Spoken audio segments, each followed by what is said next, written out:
And welcome back everyone, I am Markus. We're continuing with Megaman 3. We have the last two stages of duck robots that we have to face, so now let's go back to Shadowman stage, which has been filled to the brick with spikes, it seems. I guess that was the only way they could think about making this level harder than it was. So yeah, we only have two other duck robots and then we're probably gonna find out where Breakman has been gone. This section really drags because it's really just stages that we have already done once. There's really nothing different from here. The cool thing about this is that after this section we are probably gonna be looking at something very different in the next game. And yeah, this section is this is another obstacle that is fine and challenging enough, but when you have to do this over a bottomless pit, yeah, I'm not even gonna attempt this. Because you really need to be quick with your jump, otherwise you're gonna fall off. There's not really that much leniency when it comes to that kind of obstacles, so yeah. I'm gonna abuse Rush Jet, I have it, I might as well just keep using it. And we are just already at the boss door. Now let's see. Who are we going to face this time? And it's Woodman, good boy. Yeah, this is another fight that I really don't look forward to in this game. Because of that freaking shield. Yeah, it's hard to avoid. This guy is also enormous and he does a lot of damage. Just, yeah, 3 hits, you're done. That's pretty much how it goes with Woodman. And we are all back to the beginning of the stage. What the freaking happened there? My god. The hitbox! And something here just bugged because there should have been light here, but instead it remained with the layer of darkness brought by that freaking dome. I love this Legacy collection. It's sometimes it's just a joy. Yeah, might as well talk about this because I know some people weren't exactly enthusiastic with this collection because it's just the NES ROMs, but for the price that they were asking, I think it's fine. Today you can basically find it at very cheap. They could have just probably rebuilt this game, the games with a new engine, maybe using the engine of Megaman 9 and 10, since you know they are 8-bit games. Maybe it should work, maybe don't. I'm not that much of an expert on this, but yeah, I don't really mind. To me, it's a matter of just having these games available, and for I think it's $20. It was 25 bucks at launch. Yeah, it's really not that bad. I'd be singing a different tune if it was full price for 6 games, but yeah.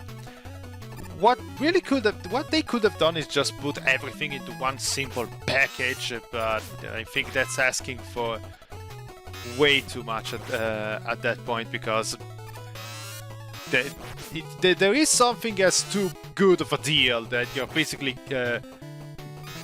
giving up stuff for free at that point, and you don't wanna make it seem like you wanna give away too much for too low of a price, because it can bite you in the ass later. Just look at what happened with Crash Bandicoot Insane Trilogy. It was way too good of a deal. I mean, I don't mind as a consumer, but when Crash 4 came out, everyone was like, yeah, I don't need this, I already have 3 games and I don't want to spend 60 for a new one. So yeah. And now we have Hitman, which for some reason I have the hardest time. I don't know, maybe Doc Robot is just faster in in Mega Man 3 compared to Hitman in Mega Man 2 with his shots and whatnot.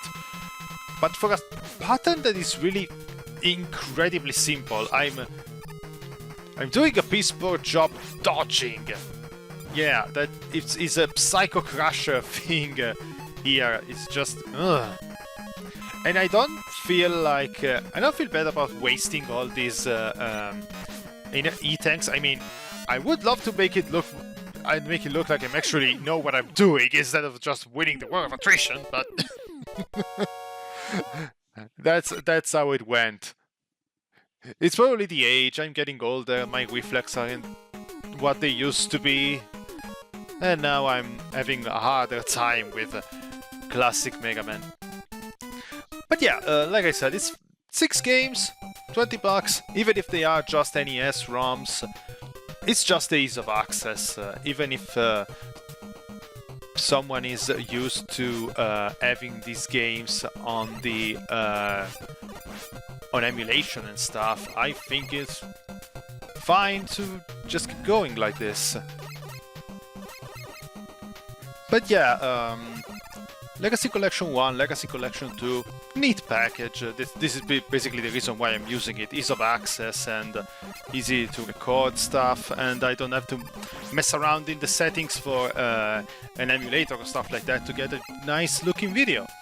They do have complaints though on how they decided to handle the Mega Man X collection, because I know 8 games might seem like a bit too much, but the second part of the Legacy of the X collection is really up to debate in how much worth it is. It's like the first one, no doubt. Mega Man X1 through X4, absolutely outstanding package. Like X1 and X4 by them on their own are worth the price of admission of the $20 they were asking. But then asking another $20 for Mega Man X5 through X8, yeah, that's a way harder pill to swallow. I kinda get why they have done it, because they really wanted to make it 60 but they couldn't. I'm trying to see if there is a weaker way to get through these eggs, but apparently there's not. These things make getting through this stage a freaking chore, although they're really good with item drops, so if you want to test your luck. The collection is really generous with extra lives. Like, I don't know why, I got so many extra lives drops, I never had this many. But yeah, maybe I'll get to the X series eventually. I want to finish the classic series first. But yeah, the games after X4 are... it really is a rough spot. X5 is fine, I can take it or leave it, honestly. Another extra life! Yeah, thanks, I guess. Why not? I can take it or leave it, X5, but X6, and I really like X8. X8 was really a step in the right direction that I really hope he ended up getting a sequel, but the damage of X5 and of X6 and X7 was already done. Yeah, that when you have such huge drop in quality, it's no wonder people just aren't interested in buying whatever else you're doing later. And yeah, we have Flashman here, which is a lot harder to avoid because of Doc Robot's large frame. Thankfully, it doesn't do that much damage on contact. I don't know why, but this game in particular seems to have enemies that really love doing damage on contact. But yeah.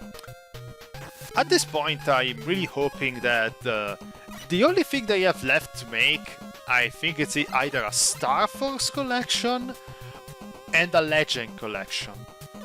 Star Force, I haven't played neither Star Force nor Battle Network because I don't know, I just prefer shooting stuff rather than rather than whatever they were trying to do. It's not like I don't like RPGs. I love RPGs, but there's something about Battle Network that doesn't really jive well with me. I'm not really it doesn't drive me many interest in playing it. And Star Force, I barely even heard of the series before or when they actually came out. I learned about it afterwards, thanks to YouTube, and I was surprised that they managed to do 3 of those games. Like how many freaking games Capcom managed to do with Megaman will always astound me. And like no wonder the sales for this series ended up being such a up and down swing, because must have been such an oversaturated market with Mega Man at some point. But yeah, I really hope for a Legends collection. Legends, I'm really curious to see how well it plays. I have dabbled in it every once in a while, but I never went very far. So yeah, maybe a collection will finally be the thing that drives me through playing it in its entirety. But yeah, we have Bubbleman here, which is a lot easier, surprisingly, for once, because his normal shots are a lot slower compared to Mega Man 2. And finally, we defeated all the Doc robots. Yes! We can keep going with this freaking game, and we have finally the fight with Brickman, which looks surprisingly familiar. Oh, it's the red guy, so you were Brickman all along! But why the hell did you have that mask before? But yeah, it's the same fight we already did many times. I don't know why they decided to do this. Maybe they didn't have time to program more stages for Brickman, but yeah. And it's done! Just like that. Oh no! Right after we received the last element, Wily ran off with Gamma! Congratulations for the misspelling. I don't know how the hell this series kept mispronouncing Wily. Like, this is the first time that happens, but it's not gonna be the last time, I assure you. They have issues with that name for some reason, but yeah. Dr. Wily was behind it all, and in the next part, we're gonna start the Wily stages. I'm Markus, and I'll see you in the next video.